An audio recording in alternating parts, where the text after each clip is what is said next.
नमस्कार, सादर प्रणाम। आज हम बात करेंगे अंकिता भंडारी मर्डर केस की। याद है ना आपको?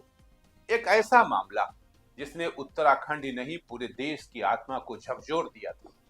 और अब एक बार फिर यह केस चर्चा में है क्योंकि सरकार ने सीबीआई जांच की सिफारिश कर दी है। लेकिन सवाल यह है कि क्या सीबीआई जांच का आदेश ही पर्याप्त है या फिर ये भी एक नई लीपापोती की शुरुआत है।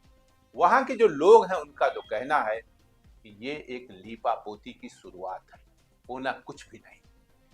जिनको बचाया जा रहा है वही फिर बचा लिए जाएंगे। और वो बड़े लोग हैं, बड़ी पर्सनालिटी है, सत्ता प्रतिष्ठान के अच्छे खासे शिखर पर बैठे हुए लोग हैं, उनको बचाया जाएगा। क्योंकि सीबीआई जांच के आदेश के बावजूद लोगों का गुस्सा शांत नहीं हुआ है। आंदोलनकारी संगठन और सिविल सोसाइटीज कह रही हैं कि सीबीआई जांच काफी नहीं है, प्रक्रिया ही संदिग्ध है। चलिए इस पूरे विवाद को बहुत साफ और क्रमवार समझते हैं।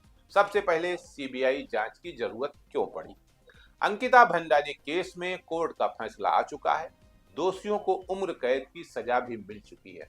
और आमतौर पर भारत में ऐसा बहुत कम होता है कि सजा हो जाए, फैसला आ जाए और फिर नई सीबीआई जांच की मांग उठे।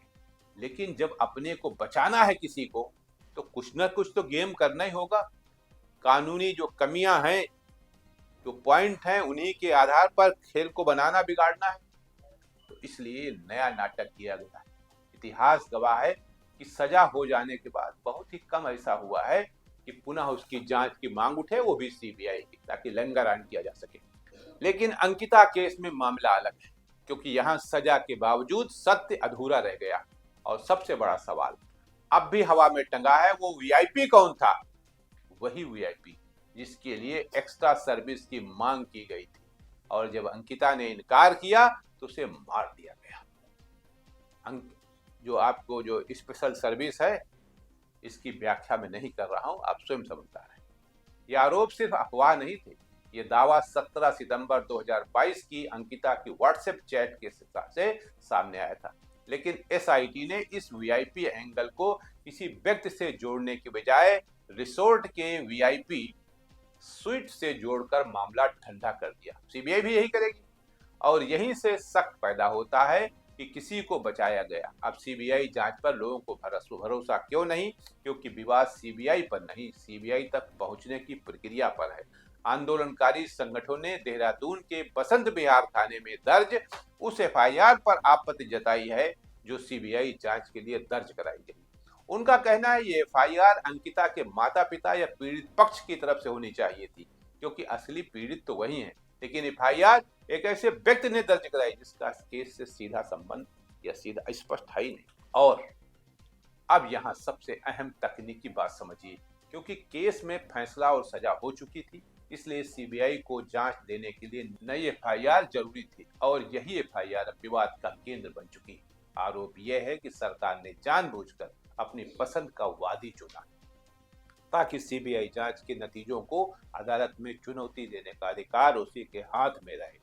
यानी अगर कल सीबीआई की रिपोर्ट में किसी बड़े व्यक्ति का नाम आ जाए और मामला संवेदनशील हो जाए, तो उस रिपोर्ट को कोर्ट में कितनी मजबूती से रखा जाएगा या चुनौती दी जाएगी, ये कंट्रोल सरकार के हाथ में रहेगा।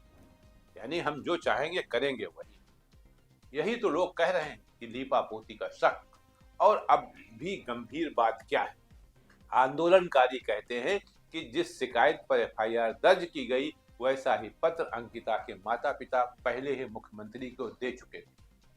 और उन्होंने तो यहां तक मांग की थी कि सीबीआई जांच सुप्रीम कोर्ट के किसी मौजूदा जज की निगरानी में हो।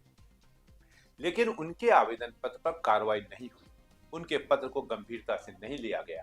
तो सवाल उठना लाजमी है कि अगर सरकार सच में पारदर्शिता चाहती तो अंकिता के माता पिता को ही वादी क्यों नहीं बनाया गया। यही वजह है कि आंदोलनकारी कह रहे हैं कि सीबीआई जांच सिर्फ घोषणा बनकर रह सकती है। अगर शुरू से ही संदिग्ध तरीके से हुई हो, अब एंगल क्यों इतना बड़ा है? क्योंकि अंकिता कोई सामान्य मर्डर केस नहीं था।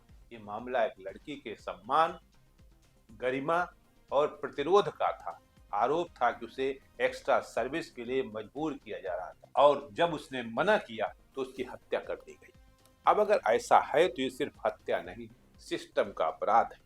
और सिस्टम में वीआईपी शब्द का मतलब होता है प्रभावशाली, ताकतवर, राजनीतिक संरक्षण प्राप्त व्यक्ति।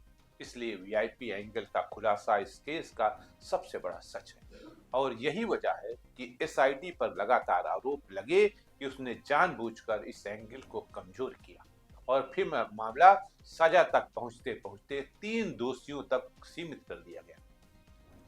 जबकि असली सवाल पीछे रह गया, कौन था वो व्यक्ति जिसके लिए अंकिता की जान ली गई? और फिर मामले में नया तूफान कैसे आया? 29 दिसंबर को अभिनेत्री उर्मिला सनावर के एक वीडियो ने फिर विवाद खड़ा कर दिया। वीडियो में दावा किया गया कि अंकिता केस का कथित वीआईपी कौन था और यहां तक कि एक पूर्व विधायक का नाम लेकर बात कही गई। जैसे ही नाम सामने आया, मामला गर्मा गया। सोशल मीडिया पर बवाल, सिविल सोसाइटी फिर से सड़क पर, दबाव बढ़ा और आखिरकार मुख्यमंत्री को सीबीआई जांच की सिफारिश करनी पड़ी। लेकिन जनता कह रही कि फैसला दबाव में लिया गया, न्याय के लिए नहीं। और यही कारण है कि लोग अब भी शांत नहीं। अब असली निष्कर्ष क्या है? सीबीआई जांच की घोषणा एक शुरुआत हो सकती है, लेकिन यह अंत नहीं। इंसाफ का तकाजा है कि जांच निष्पक्ष हो। निष्पक्षता सिर्फ जांच एजेंसी से नहीं आती, निष्पक्षता आती है प्रक्रिया से, सिस्टम की प्रक्रिया से, पीड़ित पक्ष की भागीदारी से, कोर्ट की निगरानी से, और सबसे बढ़कर उस वीआईपी एंगल को पूरी ईमानदारी से खोलने से, क्योंकि ये मामला उस बेटी का है जिसने अपनी गरिमा बचाते हुए जीवन गंवा दिया। और उसके बाद भी अगर सिस्टम वीआईपी को बचा ले तो ये सिर्फ अंकिता के साथ अन्याय नहीं होगा, ये पूरे समाज के साथ अन्याय होगा। आपकी राय क्या है? क्या सीबीआई जांच से सच सामने आएगा या ये भी एक नियंत्रित नैरेटिव बनाकर रख दिया जाएगा? और क्या एफआईआर अंकिता के माता पिता से न कराकर सरकार ने शक को और गहरा नहीं कर दिया है? आज के लिए इतना ही। नमस्कार।